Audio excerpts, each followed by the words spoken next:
l'écho du Canal Matin pour noter que nous sommes le 28 avril 2014. C'est la journée mondiale de la sécurité et de la santé au travail. Une campagne internationale destinée bien sûr à promouvoir un travail sûr, salubre et décent. Jean-Jacques Zé est sur le plateau et pour cause, il doit nous présenter la revue de presse version Douala. Bonjour Jean-Jacques. Soufflane, bonjour et bonjour à tous les téléspectateurs. Remis de vos émotions Oui. entre le samedi soir il faut bien reprendre ses esprits. Et le dimanche, avec votre invité hier reine. dans l'arène, il y a eu pas mal de choses à se mettre sous la dent finalement. Allez, la fête va se poursuivre. Hein, oui. Aujourd'hui, il y a la troisième bougie de ma petite fille que je dois souffler. La petite Tegia Alicia, que j'appelle affectueusement Sissi. Elle est à Berthois auprès de son grand-père. Oui. Elle a un an de plus aujourd'hui. Hippolyte et Séraphine, son épouse, oui. et la grand-mère. Allez, Sissi a 3 ans aujourd'hui. Je lui souhaite un très joyeux anniversaire à la petite Sissi. Ah, elle est vraiment très spéciale. Hein, pour que Jean-Jacques le fasse avant la revue de presse, il faut qu'elle soit spéciale. Alors Jean-Jacques, on va démarrer tout de suite avec quoi? Intégration? Intégration qui nous permet d'intégrer un monde du travail assez difficile à la veille de la célébration de la journée internationale ou la fête internationale du travail. Le climat que décrit le journal de Thierry Ndong est plutôt explosif dans le milieu de l'emploi au Cameroun avec l'emploi, travail et sécurité sociale. Il y a d'un côté ce qui apparaît comme le ras-de-bol des fonctionnaires, les agents publics, les difficultés également au sein de l'entreprise, la difficile, comme on appelle le difficile dialogue social au sein des entreprises, la difficile mise ensemble des forces au sein des centrales syndicales, beaucoup d'aspects qui sont soulevés par notre confrère ce matin, s'appuyant par exemple sur les déclarations de Jean-Marc Bikoko de la centrale syndicale du secteur public qui pense également que le climat est morose, il est au bord de l'implosion, même s'il reconnaît également qu'il y a un problème du côté de l'organisation syndicale au Cameroun parce qu'on ne réussit pas à se mettre ensemble. C'est d'ailleurs l'argument développé par le ministère du Travail et de la Sécurité sociale pour rester toujours dans le cadre de l'organisation des festivités liées à la Journée internationale du travail. Mais il le dit clairement, depuis 2008, il mène ce combat, Jean-Marc Bikoko, pour que la fête retrouve son sens, celui de l'engagement, du sacrifice des travailleurs et qu'en aucun cas cette fête devrait connaître la mainmise des pouvoirs publics dans notre pays, même si la faute est partagée parce que les organisations syndicales ne réussissent pas à aller au-delà de leurs égos pour se mettre ensemble. Mais de quoi s'agit-il? Au sein des différentes entreprises, le journal nous présente plusieurs clichés de cet état de santé assez difficile dans un dossier qui est proposé pratiquement sur 2 pages ce matin sur cette poudrière Cameroun, tel que le journal a bien voulu baptiser l'entrée de ce dossier, avec plus que jamais les milieux du travail du Cameroun qui dégagent une odeur de soufre, prélude d'une situation explosive. Et c'est pratiquement une journée internationale dans le bouillon des tensions. Les tensions sont soulevées en constatant également qu'il y a un refus ou un rejet des organisations syndicales dans notre pays sur la base de ce que les travailleurs n'ont plus de porte-voix. Peut-on lire dans le dossier proposé par notre confrère ce matin? Les syndicats jouent chacun pour soi, ce qui laisse un peu à la merci justement des patron, le travailleur, qui a pourtant besoin d'être encadré par ces organisations syndicales. Le dossier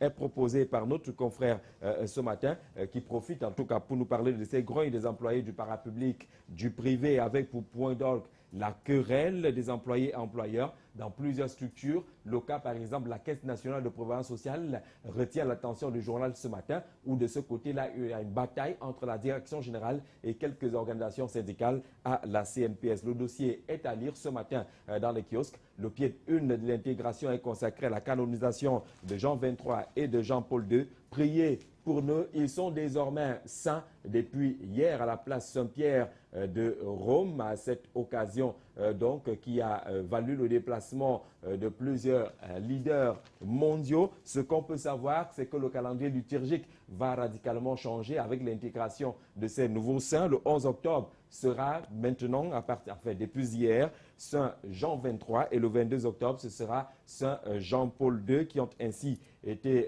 canonisés. Mais de quoi s'agit-il exactement au moment où on entend quand même quelques sirènes de la contestation ou de la controverse au milieu de cette canonisation. Mutation consacre justement sa grande une sur cette canonisation qui fait quand même polémique. Des deux hommes qui ont ainsi été présentés, qui sont entrés dans le sein des saints, si on prend une expression consacrée. Mais au moins, le journal constate que les voix soutiennent que les papes polonais et italiens ne sont pas des modèles de rectitude. On s'interroge également sur le cas Baba Simon. D'ailleurs, l'intégration qui ouvre le bal ce matin nous parle d'évolution dans le cadre de la situation de Baba Simon. On peut déjà quand même, en attendant que le processus aboutisse du côté de Rome, puisqu'il avait déjà été ouvert au niveau de l'archidiocèse, au niveau du diocèse. Maintenant, la situation est du côté de Rome, mais on peut déjà, étant donné que le processus est en cours, demander à ce que Baba Simon intercède. Mais la mutation s'arrête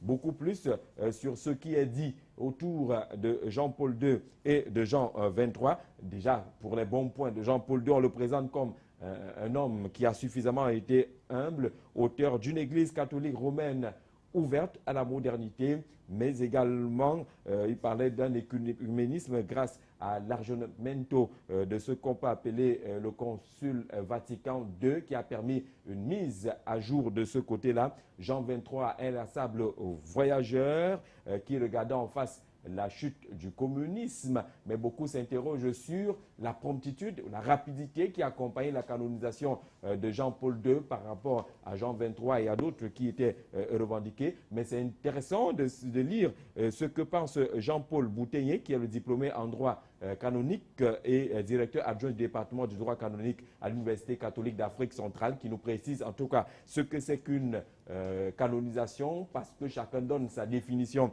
depuis qu'on parle de la canonisation de Jean-Paul II et de Jean 23. Mais est-ce qu'il n'y a pas erreur dans l'utilisation du mot? Pourquoi n'a-t-on pas parlé de sanctification alors qu'on parle de saint désormais? Il explique que justement que les deux termes existent bien dans l'Église catholique. Ils peuvent être rapprochés, on peut y trouver des similitudes, mais dont la signification exact, c'est des thèmes bien différents. L'expert nous parle également des différentes étapes vers la canonisation. Et pour ceux qui s'intéressaient au cas Baba Simon, le journal fait une petite ouverture sur la situation relative à Baba Simon, dont l'étape diocésaine a déjà été achevée. Mais on peut bien lire les propos de Jean Barga. Parce que hier, par exemple, sur les antennes de Canal 2, dans le cadre de l'émission La Reine, notre invité dit qu'il n'y a que Dieu qui est saint, il n'y a que Jésus qui est saint. Mais Jean Barga, Monseigneur, dit ce matin que tout le monde peut être saint. Et dans ce contexte-là, l'abbé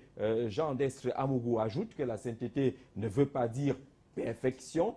Pour revenir justement à la polémique annoncée à la grande une de mutation ce matin. Et Christian Toumi d'achever, même les païens peuvent aller au ciel, dit-il dans les colonnes de mutation, dans un dossier important à lire absolument ce matin. Le bi-hebdomadaire La Météo, pour sa part, suit ce que c'est que la canonisation et la grande célébration place Saint-Pierre de Rome, mais s'intéresse davantage au voyage du président ou du couple présidentiel là-bas du côté de Rome. Ce que le pape a dit à Biya hier. Le journal de Dieudonné Veng nous dit en exclusivité que le pape s'est adressé, a eu un échange avec le président camerounais Paul Biya et se serait particulièrement intéressé à l'apport du chef de l'État dans le cadre de la recherche de la paix en République centrafricaine, dans le cadre du sommet Union européenne-Afrique, pendant lequel le président Biya a brillé par la présentation d'un plan de guerre pour amener la sécurité là-bas. Et du coup, les Nations Unies ont adhéré avec l'envoi de 12 000 casques bleus du côté de la République centrafricaine. Le pape Benoît XVI aura donc, le pape François, voilà, aura salué l'apport du président Biya. Ce qu'il a dit au chef de l'État, c'est à lire absolument, en même temps que le journal nous présente le parcours des deux pasteurs qui ont été canonisés. Mais dans ce contexte-là, il y a quand même aussi des papes dont l'attention peut être attirée en parcourant les colonnes du journal La Météo ce matin, ceux qui ont été essentiellement éphémères. Mais un dossier important nous est proposé dans les colonnes du journal de Dieudonné Veng ce matin. Il concerne particulièrement ces inconditionnels de Paul Biya dans la région du centre. C'est la suite d'un dossier ouvert depuis quelques mois déjà, ou quelques semaines, par ce journal qui parcourt région après région pour essayer de trouver parmi ceux qui disent soutenir le chef de l'État, ceux qui peuvent être revêtus justement du qualificatif d'inconditionnel derrière le chef de l'État. Laurent Sèche et Toundingwa fait partie de cela. Il occupe pratiquement la première place. On ne sait pas quel ordre le journal a retenu. Grégoire Owoda, le secrétaire général adjoint du comité central du RDPC, le ministre du Travail et de la Sécurité sociale. André Mamafouda, Luc Magloua Mbarga, Atongana. Ils sont pratiquement tous cités. Émile Onambele Zibi, Philippe Dieudonné Mbarga Mboa, James Olobiono, Tobindi également, René Emmanuel Sadi, Jean-Bernard Dongo et Somba. Ils sont nombreux, ces inconditionnels du président Biya dans la région du centre. Et concernant justement René Emmanuel Sadi, la seconde une du journal parle d'une affaire présumée des biens mal acquis de René Emmanuel Sadi, l'actuel ministre de l'administration territoriale et de la décentralisation. C'est une enquête que nous propose notre confrère ce matin. Le Messager, pour sa part, parle de l'affaire Marafa Amidou Yaya, avec ce soutien qui vient des États-Unis d'Amérique. La photographie est là pour le témoigner. On peut bien lire que c'est une organisation des amis de Marafa Amidou Yaya qui appelle à la libération de l'ancien patron de l'administration territoriale, ancien secrétaire général de la présidence de la République, au sein de plusieurs groupes, le Marafa Watch et le comité des amis de Marafa Amidou Yaya, qui exigent en tout cas la libération et protestent contre la venue de Paul Biya, annoncé aux États-Unis dans le cadre de ce grand sommet qui est programmé de ce côté-là. Ils souhaitent que Marafa soit libéré bien avant. Lorsqu'on parcourt les colonnes du journal Le Messager ce matin, ce groupe semble être convaincu de ce que Marafa est un prisonnier politique dans notre pays. D'ailleurs, on peut le lire dans les citations proposées par notre confrère, que Marafa est un prisonnier politique, finalement mis en prison, arrêté par ses rivaux politiques, peut-on lire. Le journal s'est inspiré de la publication faite dans Camer pour nous proposer cette actualité. Le journal également nous parle de l'homme Ajlan Kamse Kamgen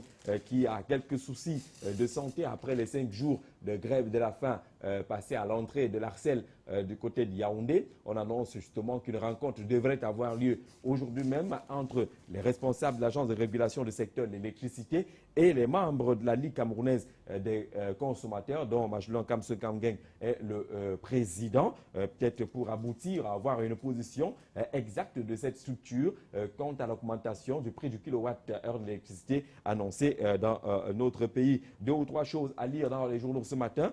Pierre Désiré Ngo, bientôt libéré, nous dit Le Messager ce matin. Le parquet a demandé que la main levée du mandat de détention provisoire soit signée.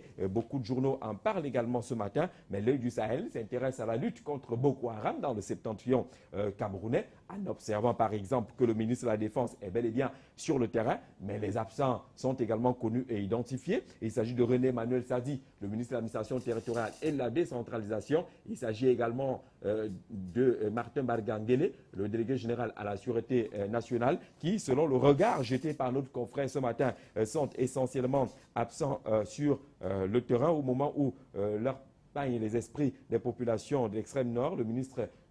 Ces ministres en question se font plutôt discrets, affirme notre confrère ce matin. Pour l'anecdote, on s'intéresse à la situation qui semble-t-il être explosive au sein du Sénat camerounais. D'ailleurs, le Sénat est au bord de l'implosion. C'est le titre choisi par le journal Amougou Belinga ce matin, qui nous parle de plusieurs faits qui annoncent une météo assez mauvaise au niveau de la Chambre haute du Parlement camerounais. Et dans ces conditions-là, avec des salaires qui semblent causer problème là-bas, la question des salaires, mais également le rôle que jouerait le secrétaire général de ce côté-là. D'ailleurs, il fait partie des 3 photographies proposées à la grande une du journal L'Anecdote ce matin. Il serait pointé du doigt compte tenu justement de la situation explosive qui régnerait au niveau du Sénat camerounais et qui embarrasserait également Niat Jifendi Marcel, le président du Sénat. D'ailleurs, le journal indique que la Chambre haute pourrait connaître des démissions au niveau des membres du bureau, nous dit le journal ce matin, qui s'intéresse aussi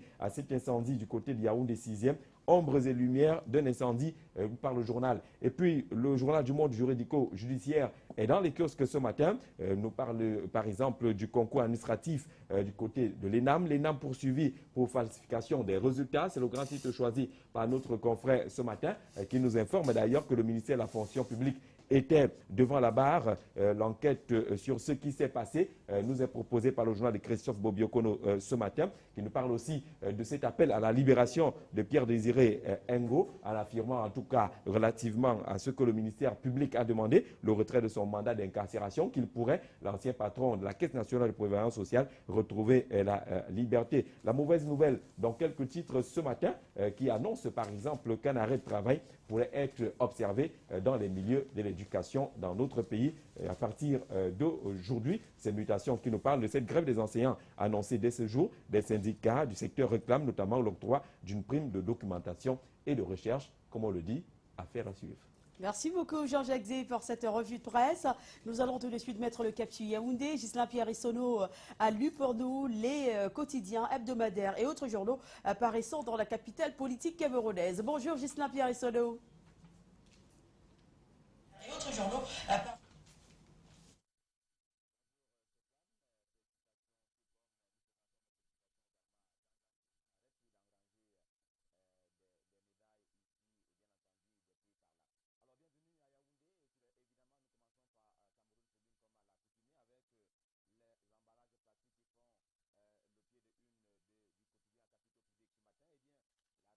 pour les contrevenants a bel et bien commencé, indique le journal ce matin.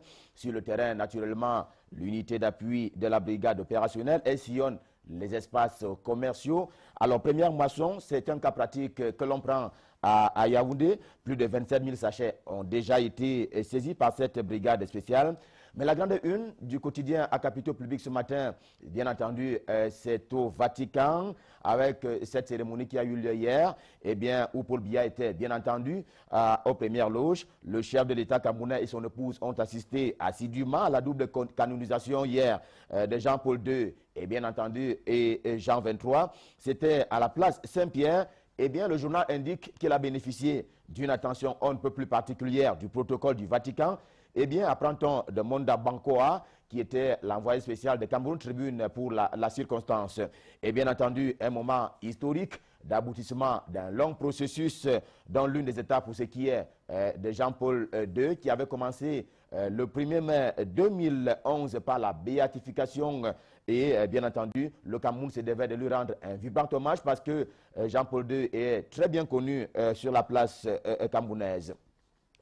Un autre quotidien en kiosque ce matin, c'est bien entendu le quotidien Le Jour, qui pour sa part a estimé qu'on a retrouvé Paul Biya, c'était hier, effectivement au Vatican, absent du pays depuis le début du mois en cours. Eh bien, il a été donc vu hier avec dans sa mallette une importante délégation officielle qui l'accompagnait du côté du Vatican, indique le journal Le Jour du jour. Autre information contenue dans le quotidien ce matin, c'est un rapport avec le sport, c'est que pour les éliminatoires de la Coupe d'Afrique des Nations de football 2015, eh bien, tenez-vous tranquille, le Cameroun sera dans la même poule qu'un autre géant africain. Il s'agit de la Côte d'Ivoire.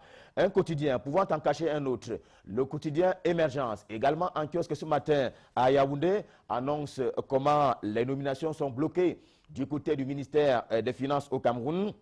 Un ensemble de propositions faites, certes, mais qui dorment, dit-on, dans ce journal ce matin, dans les tiroirs de la primature. Ainsi en est-il de la direction de la comptabilité matière, de la direction même des ressources humaines, ainsi que sa sous-direction. En tout cas, des propositions ont été faites. Et ici et là, le journal mentionne par exemple que cela est aussi dû en partie au fait que certains occupants actuels ne veulent surtout pas aller en retraite, même s'ils sont arrivés depuis longtemps en fin de ce jour, notamment à la tête de cette direction du côté du ministère des Finances, un ministère très stratégique camerounais. Et cela malheureusement nourrit un certain nombre de types de corruption, mais également l'inertie, au sens compris par le quotidien Émergence ce matin. Mais la petite une du quotidien Émergence s'intéresse aussi à un homme qui a, bien entendu, qui s'est sacrifié pour la collectivité, de l'homme Magellan Kamse Kangang, qui, selon le journal, a déjà eu gain de cause.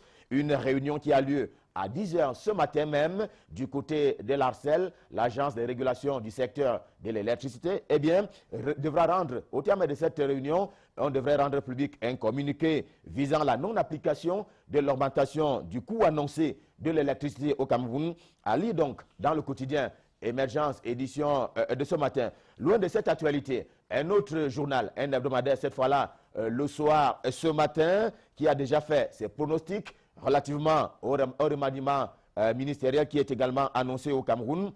Eh bien, à sa grande une, les probables secrétaires généraux de la présidence de la République, avec à la clé 6 figures bien connues sur la place camerounaise, Louis-Paul Moutaze, Jacques Famendongo, Luc Sunjoun, Séraphin Fouda, et pour ne prendre que ces cas-là, sans oublier, bien entendu, Pierre Moukoko Mbonjo, et bien entendu, l'actuel occupant du poste, à savoir Ferdinand Ngongoa, eh bien, voilà des noms mentionnés pour éventuellement assurer le très profond siège de secrétaire général de la présidence de la République au Cameroun. Et pour conduire les lecteurs à ces noms-là, le journal a eu besoin d'aller fouiller un peu dans leur conduite, d'aller fouiller dans leur parcours, mais également dans leurs forces et faiblesses en tant que manager administratif pour les mettre, bien entendu, en selle ce matin. Les probables secrétaires généraux de la présidence de la présidence de la République, jeu de sondage à lire donc ce matin dans Le Soir. En attendant cette éventuelle secousse gouvernementale, eh bien le gouvernement en place est déjà contre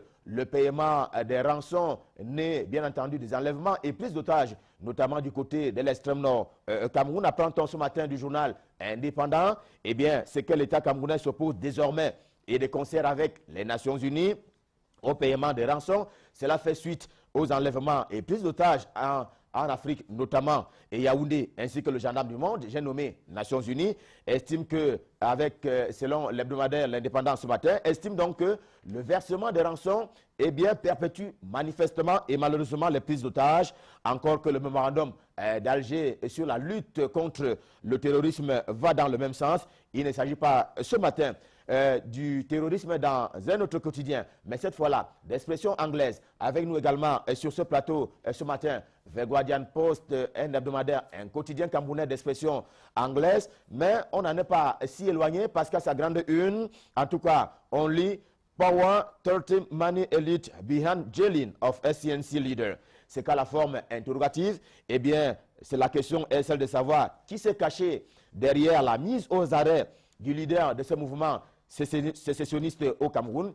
Eh bien, le quotidien y voit une démarche participative de l'élite locale et qui fait que Maxwell Oben comparaît dès ce 29 avril 2014 devant le tribunal militaire. Bien entendu, c'est pour répondre des charges qui pèsent sur lui, bien entendu, qui se rapportent à un certain nombre de mouvements sécessionnistes qui est contraire à la loi. À lire dans The Guardian Post ce matin, qui rend aussi un vibrant hommage à Michael Ndifor Ndoumou. Et bien entendu, ce matin, c'est en image dans le journal d'expression anglaise que nous avons sur ce plateau ce matin. Après The Guardian Post, cap sur le djihad 2014, l'hebdomadaire Pile ou Face, également en kiosque ce matin à Yaoundé, fait dire que Paul Biya a éventré la mafia autour de ce djihad avant d'imposer Camerco comme transporteur des pèlerins cette année 2015-2014. Eh bien, les pots de vin ont failli orienter le voyage vers d'autres compagnies, affirme le journal ce matin, le journal de Roger NTD, qui est, je le rappelle, en kiosque également ce matin. Également en kiosque, The Time Journal, un journal lui aussi d'expression anglaise, à sa grande une, Cameroon Boys, Bias Governs, Relaxes Abroad. Et bien par la suite, le journal énumère tous les dossiers chauds en ce moment au Cameroun, la grève et le mécontentement des avocats au barreau camerounais utilisant l'anglais comme première langue, la menace de grève des enseignants, en principe qui doit commencer ce matin sur l'ensemble du territoire national avec leurs sempiternelles revendications, somme toute légitimes, et bien entendu les autres questions sociales. Cameroon Balls, c'est donc à lire ce matin dans un journal camerounais d'expression anglaise, The Times Journal. Une autre préoccupation importante mise en exergue ce matin par le hebdomadaire L'Épervier, c'est en rapport avec le grave sujet des droits d'auteur. La situation préoccupe surtout qu'on dit que 800 millions de francs CFA feraient problème en ce moment même au niveau de la SOCAM. À découvrir aussi dans le journal Épervier ce matin un autre sujet on ne peut plus important, c'est qu'il appelle lui-même la victoire de Pierre Hélé sur le sujet des emballages plastiques. Et pour le journal, c'est déjà une victoire que de voir son arrêté être appliqué sur l'ensemble du territoire national. Victoire aussi d'un autre membre du gouvernement au pied de une d'un autre hebdomadaire. Dossier d'Afrique également en kiosque ce matin. La grande information continue dans ce journal se rapporte au nouvel itinéraire de l'autoroute Yaoundé-Simalen.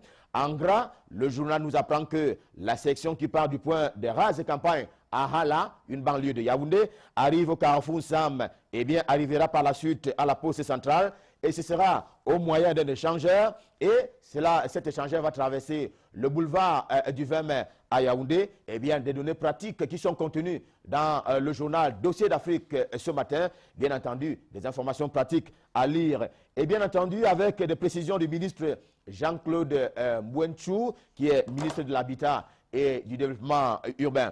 Un mot sur un autre hebdomadaire en kiosque ce matin à partir de Yaoundé, c'est le journal La Vitrine, qui parle aussi de cette vision du ministre de l'Habitat, mais aussi de la liberté de la presse. Bien entendu, c'est dans la perspective du 3 mai prochain, journée internationale de la liberté de la presse. La Vitrine montre les petites avancées empreintes de manipulation et aussi de précarité dans le monde de la presse au Cameroun. Et puis, il est en kiosque ce matin. On dit quoi? C'est que, on dit quoi est effectivement en kiosque et tout en sport ce matin, notamment avec du volleyball, grand, voire grand, visé haut. Voilà un peu le symbole des responsables et dirigeants du volleyball camerounais en ce moment. Eh bien, ils veulent projeter le volleyball vers le haut, vers le ciel, tout sur ce sport dans l'édition de On dit quoi ce matin, qui est également en kiosque à partir de Yaoundé. Voilà, Soflan, ce que nous avions à vous proposer à partir des parutions de Yaoundé ce matin. On vous renvoie l'antenne en vous souhaitant une excellente journée, une bonne continuation de Canal Matin. Demain, ce sera avec autant de plaisir que nous allons vous retrouver. À vous Douala, à vous Soflan. Pour cette revue de presse, passez une belle journée à Yaoundé et on se retrouve donc demain. Place tout de suite à une petite